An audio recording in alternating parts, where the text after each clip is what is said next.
అక్క అయిపోయిందా front part? అయిపోయింది. ఈ ఫ్రంట్ పార్ట్ ఎంత మంచి కట్ చేసినా కూడా మనం షోల్డర్ ఏమంటారు జారిపోతుంది, పడిపోతుంది. షోల్డర్ దగ్గర ఆ, షోల్డర్ దగ్గర ఫ్రంట్ పార్ట్ జారిపోయినప్పుడు డాట్స్ ఏమన్నా తక్కువ పెడతారో చూసుకోవాలి. అంటే చిన్న సైజు ఈ మనం బ్యాక్ డాట్స్ ఎంత పర్ఫెక్ట్గా పెడితే షోల్డర్ జారిపోతుంది అని చెప్పని అనుకోము. సేమ్ ఫ్రంట్ కూడా అంతే డాట్స్ దగ్గర. ఇంకొకటి ఏంటంటే ఇప్పుడు కట్ చేయకుండా అడగకపోతుంది.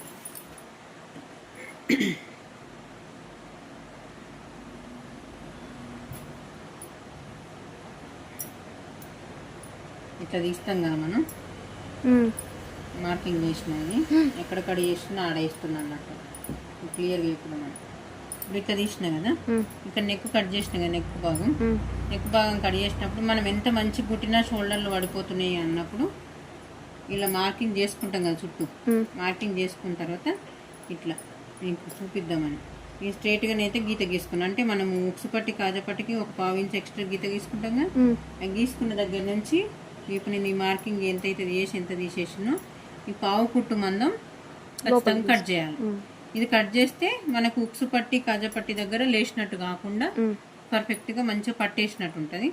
ఒకవేళ ఇట్లా అయినా కానీ అయినా షోల్డర్లు పడిపోతుంది అని చెప్పని అన్నప్పుడు మాత్రం ఇక్కడ చిన్నగా కొంచెమే పావు కుట్టుకు కొంచెం తక్కువైనా పర్వాలేదు, ఇలా జస్ట్ కొంచెం క్రాస్గా, మరి ఇక్కడ దాకా కాదు. అంటే నార్మల్గా కూడా తీసుకుంటాం కదా పావు కుట్టు మందం క్రాస్ తీయద్దు. దాదాపు అందరికీ షోల్డర్లు పడిపోవు కదా, ఎవరికో కొందరికి మాత్రమే ఈ ప్రాబ్లం ఉంటుంది.